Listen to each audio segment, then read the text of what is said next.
तीसरे अध्याय में 29वां श्लोक है कि माया के गुणों से मोहग्रस्त होने पर अज्ञानी पुरुष पूर्णतया भौतिक कार्यों में संलग्न रहकर उनमें आसक्त हो जाते हैं। यद्यपि उनके ये कार्य उनमें ज्ञान अभाव के कारण अधम होते हैं, किंतु ज्ञानी को चाहिए कि उन्हें विचलित ना करे। तो क्वेश्चन मेरा ये है कि कृष्ण जी जब कह रहे हैं कि ज्ञानी को चाहिए कि उन्हें विचलित ना करे, इससे उनका क्या अर्थ है? इससे अर्थ ये है कि जो लोग बिल्कुल ही अब डूब गए हैं आकंठ अहंकार में, और उनको पूरा पूरा आत्मविश्वास है कि वो जो कर रहे हैं वो सही कर रहे हैं, उनसे बैठ करके वाद विवाद करना उचित नहीं है।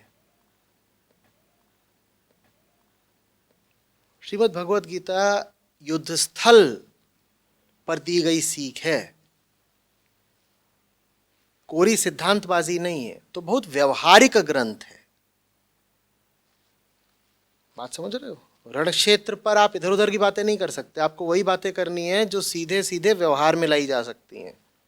श्री कृष्ण कह रहे हैं देखो, जो लोग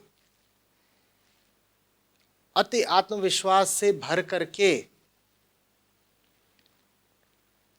सच्चाई को बिल्कुल एक तरफ रख चुके हों और झूठ में ही पूर्णतया लिप्त हों, ऐसों को विचलित मत करना। ऐसों को जाकर के तुम सच का उपदेश दोगे, कोई लाभ नहीं होगा, नुकसान ही हो जाना है। तुम्हारी ऊर्जा सीमित है, उसे उनके लिए बचा के रखो जो सुपात्र है,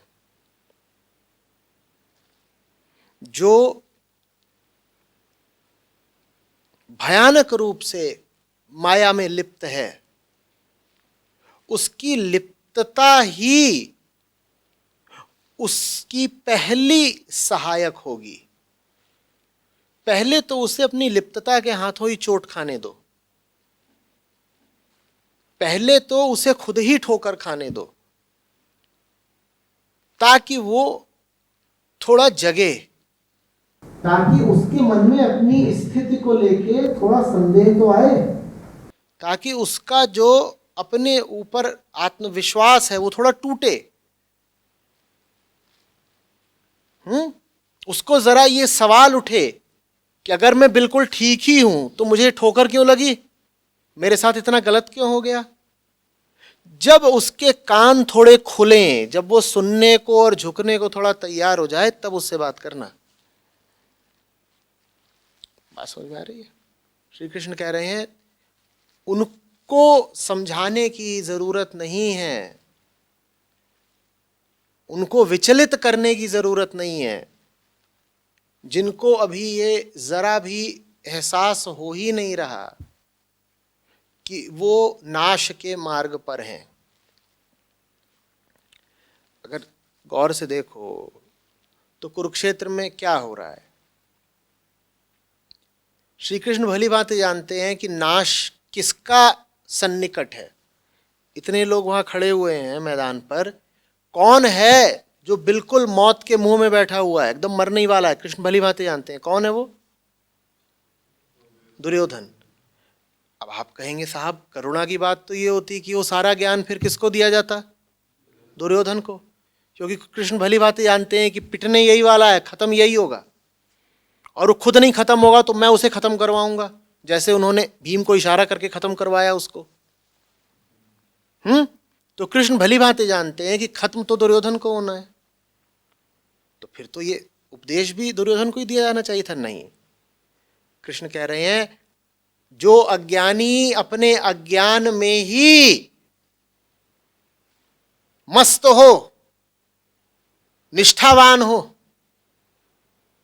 उसको विचलित मत करना। और जिसको जरा संशय उठाओ, जरा संदेह उठाओ, जैसे अर्जुन को, उसको समझा देना। इसी तरीके से 18वें अध्याय में वो पुनः अर्जुन को स्मरण कराते हैं कहते हैं अर्जुन गीता तुझे तो बता दी, लेकिन खबरदार ये गीता किसी ऐसे से मत कहना जो मुझ में श्रद्धा नहीं रखता। सब हकदार होते ही नहीं है सुनने के। और अगर तुमने ऐसों को गीता सुना दी जो गीता को सुनने की पात्रता नहीं रखते, तो तुम जानते हो क्या करोगे? उनका भला नहीं करोगे, उनका महाविनाश कर दोगे, और उनका ही नहीं पूरी दुनिया का करोगे। कैसे? गीता का एक एक श्लोक बहुत वजन रखता है। एक वजनी हथियार की तरह है वो अर्जुन को दिया गया है इसलिए कि अर्जुन उस हथियार से अपना अज्ञान, अपनी माया, अपना अहंकार काट सके। अर्जुन को दिया गया है तो उस औजार का, हथियार का सदुपयोग होगा, क्योंकि अर्जुन की कृष्ण में श्रद्धा है, इसीलिए अर्जुन का इरादा पवित्र है। अर्जुन अपना अहंकार खुद ही काटना चाहता है, तो अर्जुन को जब गीता जैसा हथियार दे दिया गया है तो अर्जुन उसका सदुपयोग करेगा। लेकिन जिसका इरादा ही कुत्सित हो, उसको जब तुम गीता जैसा हथियार दे दोगे तो वो उससे अपना अहंकार नहीं काटेगा, उससे वो अपने अहंकार की रक्षा करेगा। वो उस हथियार का इस्तेमाल दुनिया के खिलाफ करेगा, दुनिया पर चढ़ बैठने के लिए करेगा, जो कि होता है ना। एक बिल्कुल कुपात्र आदमी को, नाकाबिल आदमी को तुमने गीता दे दी है तो क्या करेगा? वो गीता के कुछ श्लोक रट लेगा और दुनिया भर में अपनी पंडिताई बघारेगा। इतना ही नहीं, वो अपने आप को ये पूरी तरह आश्वस्त कर लेगा कि वो तो गीता का ज्ञानी है। अब गीता उसके लिए बिल्कुल व्यर्थ हो गई ना, क्योंकि गीता तो जैसे ब्रह्मास्त्र, कि जब कोई चीज काम ना कर रही हो तो आखिरी अस्त्र होता है गीता। जब आपके अहंकार को काटने में कोई भी अस्त्र काम ना आ रहा हो तो गीता काम आती है। लेकिन अगर गीता को भी आपने हथिया लिया तो फिर गीता भी आप पर बेअसर हो गई। नुकसान किसका हुआ? आपका ही हुआ ना। तो भला है कि ऐसे लोगों तक गीता पहुंचे ही नहीं। ये दुनिया का भी नुकसान करेंगे, दुनिया पर अपना प्रभाव स्थापित करके, वर्चस्व बना के, और अपना भी नुकसान करेंगे। वो गीता जो उनकी मुक्ति का साधन बन सकती थी कभी, वो गीता अब उनके लिए व्यर्थ और बेअसर हो जाएगी।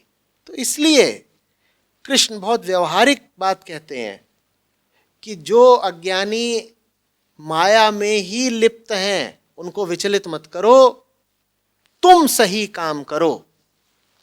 अर्जुन, तुम सही काम करो।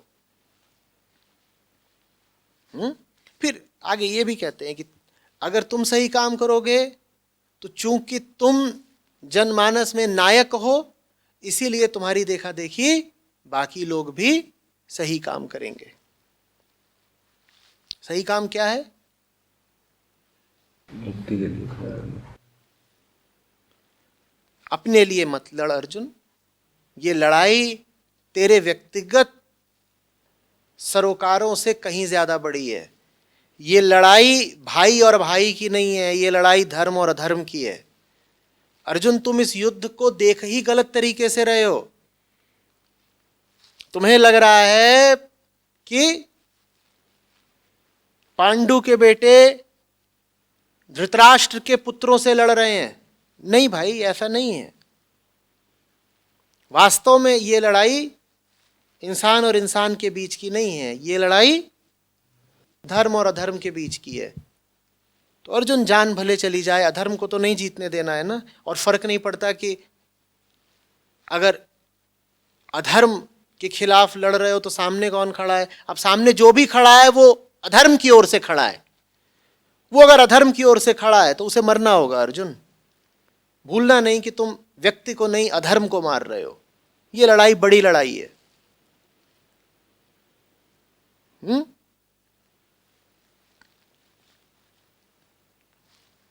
तो सही काम क्या है? धर्म के लिए जीना। ठीक है? धर्म क्या है?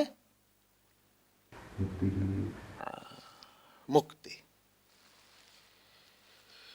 जैसे कहते हैं ना कृष्ण कि जो मेरे लिए कर्म करते हैं अर्जुन, वो फिर मुझे ही प्राप्त हो जाते हैं और फिर वो वापस लौट कर नहीं आते। यही मुक्ति है,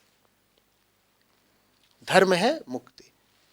जो कुछ भी बांधता हो तुम्हें, चाहे भीतरी चीज चाहे बाहरी चीज, उसके खिलाफ संघर्ष करना ही धर्म है।